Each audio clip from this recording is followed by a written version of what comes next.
नमस्कार साथियों, स्वागत करता हूं आप सभी छात्रों का एक बार फिर आपके अपने परिवार झारखंड वॉरियर पे। तो नागपुरी की जो सिलेबस है उसका प्रारंभ हम लोग कर चुके हैं। 2 फैकल्टी आपको पढ़ाएंगे और जहां ज़रूरत होगी मेरी वहां पर मैं भी आप सभी को पूरा भरपूर सहयोग करने के लिए खड़ा हूं। आज की जो शुरुआत हम लोग करने जा रहे हैं वो लोक कथा की शुरुआत करने जा रहे हैं। और नागपुरी के सिलेबस में जो लोक कथाएं दी गई हैं वो बहुत खूबसूरत सी हैं। मतलब आप सभी लोक कथाओं को इतने अच्छे तरीके से पढ़ सकते हैं, सब कुछ आपके माइंड पे रहेगा। बस मैं जितना बता रहा हूँ उसे ध्यान से आप सुनने की कोशिश कीजिएगा।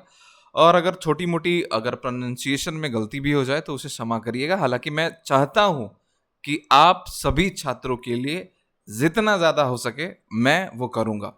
बाकी ये वीडियो जो है ना वो यूट्यूब पे जा रही है। और आज का जो टॉपिक है, आज का जो लोक कथा है जिसका नाम है छोटकी रानी। इस लोक कथा में हम लोग छोटकी रानी से संबंधित बातों को जानेंगे। 7 बहनें की कहानी हम लोग पढ़ेंगे।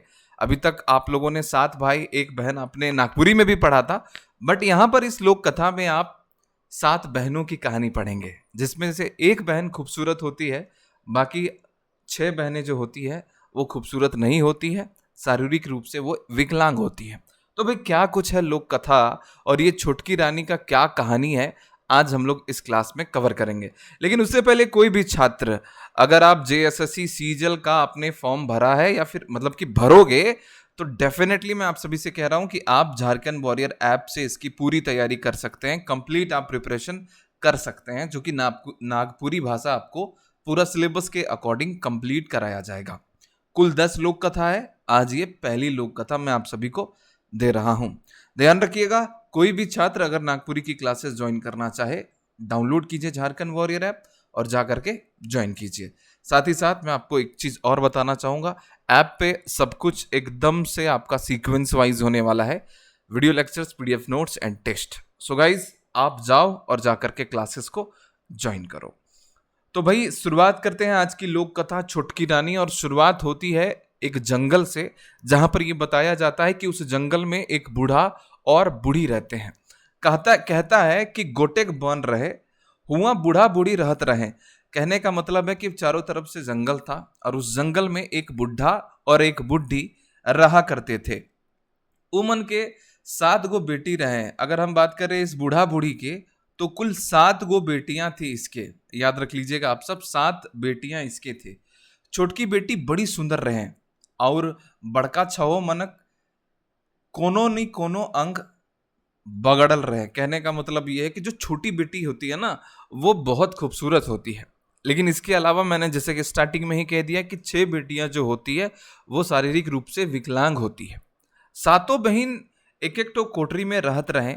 छोटकी बहन कर कोठरी बीच में रहे और बड़की मन के केकरो बिहा नहीं होवे सकलक। मतलब मैं आपको बता देना चाहता हूं कि जिस जगह पर ये लोग रह रहा था, जिस जंगल में ये लोग रहा करता था, उस जंगल की अगर हम बात करें तो वहां पर सबके लिए अलग अलग रूम था, अलग अलग कोठरी था। तो उस कोठरी के क्रम में अगर बात करें तो जो बीच वाला जो कोठरी था ना, वो था आपका छुटकी का। छोटकी बहन जो कि सबसे खूबसूरत थी, उसका बीच वाला कोठरी था। और आगे की स्टोरी में ये बताया जाता है कि जो बड़की बहन लोग होती है, 6 बहन जो होती है, उन लोगों की शादी नहीं हो पाई है। लेकिन छोटकी बहन का जो है ना वो शादी होने वाला है।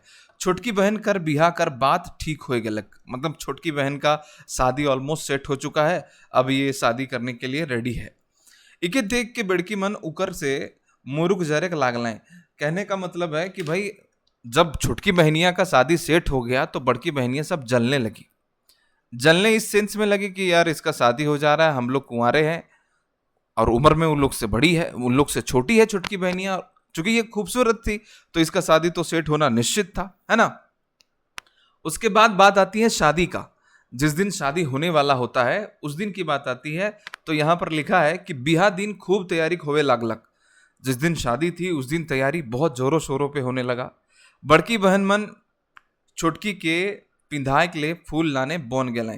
कहने का मतलब है कि भाई बड़की बहन जो होती है ना, वो सभी 6 बहन उसको फूल पहनाने के लिए वो जंगल की ओर जाती है। फूल कर हार संगे गोटेक सांप केहू गायत के लान लें।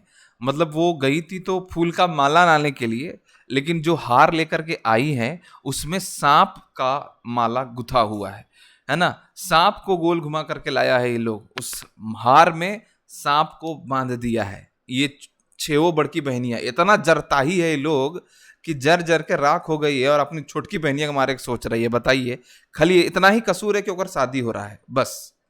सिंगराय बेरा हार के पिंगाए के छोटकी के उकरे कोठरी में बैठाए के सातों दूरा के हुड़काए देने। अब ये लोग उसको सजा उजा करके, छोटकी जो बहन थी उसको बहुत अच्छे तरीके सजाई उजाई और आराम से उसको जो है ना उसी के कोठरी में जो है वो बैठा करके उसका दरवाजा बंद कर दी, जहां पर लिखा है सातों दूरा के हुड़काए देलाए, है ना। आगे की जो लाइन है वो कहती है कि जब उसके माता पिता उसके रूम पे आते हैं और दरवाजा जब खटखटाते हैं और वहां पर गीत गाते हैं, वहां का सीन है। देखो, अभी तक मैंने आपको क्या बताया बच्चा, 7 बहनें थी, सबसे छोटी जो बहन थी वो खूबसूरत थी, बाकी 6 बहन अगली थी इस सेंस में, क्योंकि उनका जो बॉडी का पार्ट्स होता है वो विकलांग होता है, ठीक है ना, कहीं कोई ना कोई पार्ट्स विकलांग है 6 बहन का। बुढ़ा बुढ़ा की ये बेटियां रहती हैं, बुढ़ा बुढ़ी के। अब बात ऐसी आती है कि छुटकी का शादी सेट हो जाता है, इसको देख करके जेलसी फील करने लग जाती है बड़ी बहन लोग। अब बड़ी बहन लोग जब जेलसी फील करने लग जाती है तो जिस दिन इसकी शादी होती है उस दिन इसके लिए ये हार लेकर के आती है छेवो बहन, जो कि सांप का हार होता है भाई, उसको लपेट करके ले आती है और उसको बीच वाले जो उसका रूम होता है उसमें बैठा करके दरवाजा बंद कर देती है। उसी समय उसके माता पिता जो है वहां पर मौजूद हो जाते हैं, आ जाते हैं। जब बारात आने लगती है, जब बारात दूल्हा संगे आए गलक तो कन्या कर माँ बाप कन्या के उठाए ले गले और गीत गाय गाय के उके उठाए के लागले, है ना। मतलब जब बारात आ जाता है तो माँ बाप जाते हैं कन्या के उठाने के लिए और गीत गाते हैं, उठ उठ बेटी तोरे लागिन गजन बजन, बेटी तोरे लागिन गजन बजन। मतलब बेटी उठो, तुम्हारे लिए ही है ये जो गाना बज रहा है, सब कुछ ये सजाया गया है, जितना कुछ भी फंक्शन हो रहा है ये तुम्हारे लिए, उठ बेटी। तब छोटकी बेटी भी गीत गाते गाते कहती है, वो कहती है, कैसे कैसे उठब आयो, दीदी तो नागिन कर हाथ पिंधाए देलक आयो, नागिन कर हार। कहने का मतलब है मैं कैसे उठूं, मम्मी पापा को ये कह रही है, दीदी लोग तो मेरे को नागिन का हार पिंधा दिया है, हम उठे तो उठे कैसे, ये कहती है छोटकी बेटी। अब माँ बाप समझ नहीं पाते हैं कि वो क्या बोलती है और वो वहां से चले जाते हैं, लेकिन उकर माँ बाप भी बुझे नहीं पार लें और चल गए। यहाँ पर बुझे नहीं पार लें होते, ठीक है, बुझे नहीं पार लें और चल गए। बहन मन एक एक करके आय के गीत गा लें। और उसके बाद बहन लोग की एंट्री होती है और वहां पर आकर के बहन लोग जो है वो गीत गाती है। मतलब पहले माँ बाप आकर के गीत गा के बुलाया, अब बहन भी गीत गा के बुला रही है। ये फॉर्मेलिटी निभा रही है कि हम अपन बहन के लाने जा रहे हैं, है ना, बाराती आ गया है और यह सब जो है ओकरा मारे के लिए सांप पिंधा उधा के आया है। अब कहती है ये 6 बहनें कहती हैं कि उठ उठ बहिन तोरे लागिन गजन बजन, बहिन तोरे लागिन गजन बजन। यो वह लेनिया चिपकाती है कि उठ जो बहनियां, ये जे कुछ भी है ना वो तोरे लिए है, तो उठ ने। छोटकी अपन दीदी मन के जवाब दिलक। अब वो जो है ना छोटकी जवाब देती है अपने दीदी लोग को कि कैसे कैसे उठब दीदी, कि कैसे कैसे उठब दीदी, रवरे तो नागिन कर हाथ पिंधाए देला दीदी, है ना, कि आपने तो नागिन का हार पहना दिया है, मैं उठूंगी कैसे, नागिन कर हार दीदी, नागिन कर हार, है ना। वो छोटकी बहन उसको रिप्लाई करती है। आखिर में दूल्हा जो है ना उठाए ले गलक।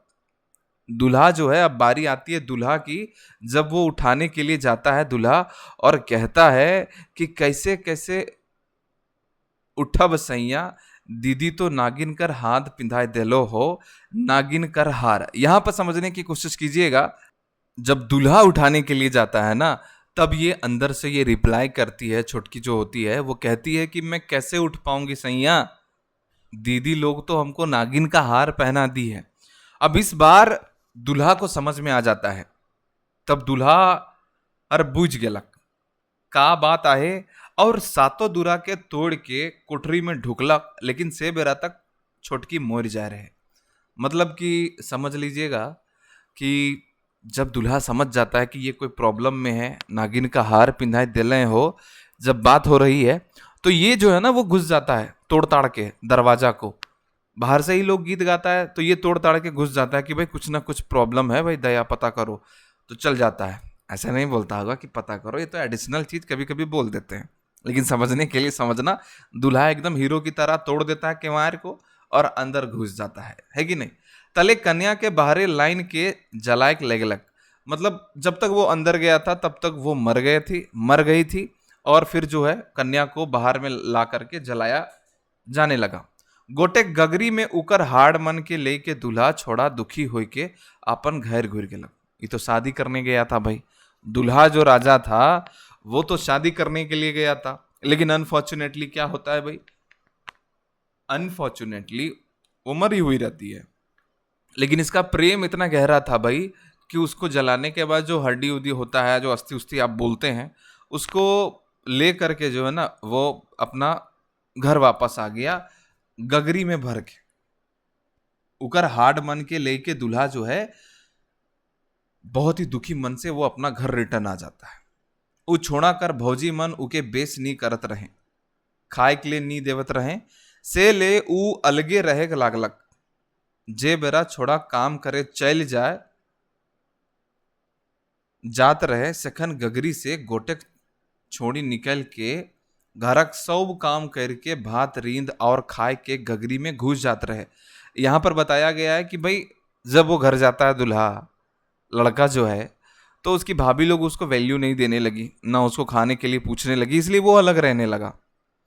लेकिन जब ये लड़का काम पर जाता था तो उस गगरी से वो लड़की निकल करके, छुटकी जो थी वो निकल करके सारा काम काज कर दिया करती थी। भात रींध देती थी, मतलब भात बना देती थी, चावल बना देती थी, खाने उन्हें की सारी चीजें रेडी करके रख देती थी। सोचो उसी गगरी में, है ना, गगरी से जो हार्ड मंस लाया था ना, वो उसी गगरी से निकल करके वो पूरे रूम को जो है ना वो क्या कर रही थी भाई, साफ कर दे रही थी, खाना बना दे रही थी, ये सारा कुछ छोड़ा के बहुते ताजुद लागत रहे कि यार उकर काम कर देवेला। मतलब कि उसको बहुत अजीब लग रहा था कि यार ये काम कौन कर रहा है भाई, अरे हम तो उधर कमाने चल जाते हैं, काम पर चल जाते हैं, लेकिन ये काम कर कौन कर देता है भाई। तो एक दिन छोड़ा देखे के लिए काम जाए बहाना से दूरा कोना में लुक गेलक। मतलब एक दिन की बात है, एक दिन क्या करता है ये लड़का, एक काम जाने के बहाना से तो निकलता है, लेकिन क्या होता है वो जाकर के किनारे में छुप जाता है, दरवाजा के किनारे उधर जो है वो छुप जाता है। और जब छुप जाता है तब वो बाहर आती है, गगरी से छोटकी निकल के काम करे लागलक। अब वही छोटकी जो है वो गगरी से निकल जाती है और सारा काम करने लग जाती है। इके देख के छोड़ा कूद के उके धैर गेलक।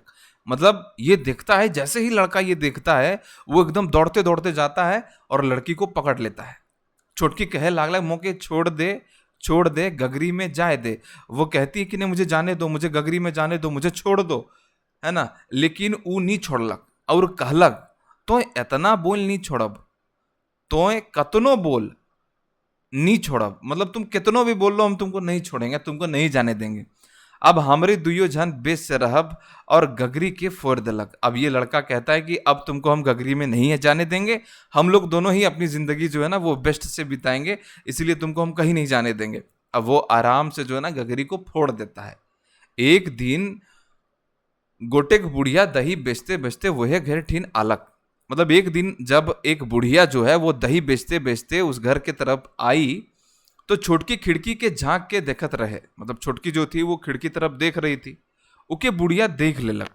और वही छोटकी जब खिड़की से झांक करके देख रही थी तो बुढ़िया जो होती है ना वो देख लेती है। बुढ़िया छोटकी के साइज के जाए के कहलक कते सुंदर तोर बहू आहे, कते बेस बहू पाइस। मतलब कि जो दही बेचने वाली बुढ़िया आती है वो कहती है कि तुम्हारी बहू बहुत सुंदर है, कितना सुंदर है तुम्हारी बहू, तुमको बहुत अच्छी सुंदर बहू मिली है। अब उकर बात के सुन के साइस जो है वो कहलक का के बहू लानबे, मोर बेटा तो हाड़ के लाइन के राखे है। तब बुढ़िया कहलक मोय तो तोर बहू के देख लो। मतलब कि ये कहता है भाई, ये जो है ना क्या बोलते हैं, जब सास कहती है उसको रिप्लाई देती है दही वाली को, तो कहती है कि क्या बताएं हम, हमार बहू क्या लाएंगे, हमार बेटवा तो जो है सो हड्डी गोडी ले आया है हमार बहू के मोरला के बाद, क्या बोले, परेशान में वो अपना रिप्लाई कर रही है। तो दही वाली बोलती कि मैं तो तोर जो है बहू के देख लो। तो मैंने तो तुम्हारे बहू को देखा है भाई, वहां पर मैंने देखा है। तब दोसर दिन साइंस हर गगरी भोई के दही लेवा कही के ओहे खिड़की ठन अलग। अब दिमाग लगाती है सास कि यार हम भी चेक करते हैं, ये भी जो है ना अपना एगो गगरी में भर के दही बेचने के बहाने वहां से गुजर रही थी और बोल रही थी दही लेवा यो चिल्ला रही थी। छोटकी जैसने खिड़की से झांक के देखलक कि साइंस उके देख के गिर गेलक। अब छोटकी जो है वो खिड़की तरफ झलकने गई, देखने गई, झांकने, तो देखी सांस को, और सांस जब देखी अपनी बहू को तो वो बेहोश होकर के गिर गई। छोटकी बुढ़िया के चिन्ह लेलक। छोटकी जो है ना वो बुढ़िया को पहचान ली कि ई तो मोर साइस है के, और उठाए के घर भीतरे लानलक। अब वो जब जान जाती है कि ये मेरा सास है तो उसको जाकर के तुरंत उठा करके घर लाती है। तले साइस पुतो खुशी खुशी बेस से रह लागले और ये कथा समाप्त हो जाता है। मतलब सास पुतो जो है ना बहुत हंसी खुशी रह जाता है। देखो भाई, आपने सुना होगा ये लोक कथा, यहाँ कुछ भी हो सकता है, ठीक है, तो यही मान के चलना पड़ेगा। लड़की मर जाती है, गगरी से निकल जाती है, जैसे अलादीन का जिन्न जो है ना कैसे निकलता है भाई उससे, उसी तरीके से यहाँ पर भी वो गगरी से निकल जाती, काम वाम करती है। ये स्टोरी, ये जो लोक कथा है, उम्मीद करता हूं कि आप सभी को जो मैंने आपको समझाने की कोशिश किया है वो आपको समझ में आया होगा। प्लीज अगर आपको समझ में आया होगा तो आप जरूर लिखिएगा नागपुरी #रोशन सर, क्योंकि अगर आपको ये पसंद आएगा तो मैं आगे की जो चैप्टर्स है ना उसे मैं कंटिन्यू करूंगा, और अपना रिस्पॉन्स जरूर से जरूर देना कमेंट बॉक्स में। ये मैं आपको यूट्यूब के छात्रों के लिए था, और ऐप में भी इसकी क्लासेस अवेलेबल करा दी जाएंगी। सो गाइज प्लीज आप लोगों से हमारा नम्र निवेदन होगा कि आपका एक कमेंट, वैल्यूएबल कमेंट बहुत जरूरी है, ताकि मैं आगे की स्टोरी, आगे की जो शिष्ट कथाएं हैं, चाहे लोक कथाएं हैं, इन सभी को मैं आगे कंटिन्यू कर सकूंगा। अगर ये मेरा नागपुरी का सेशन पसंद आया होगा तो प्लीज ज्यादा से ज्यादा शेयर, ज्यादा से ज्यादा लाइक, और चैनल पे नए हैं तो एक सब्सक्राइब भी जरूर कर देना। So thank you so much guys and take care, ख्याल रखो अपना।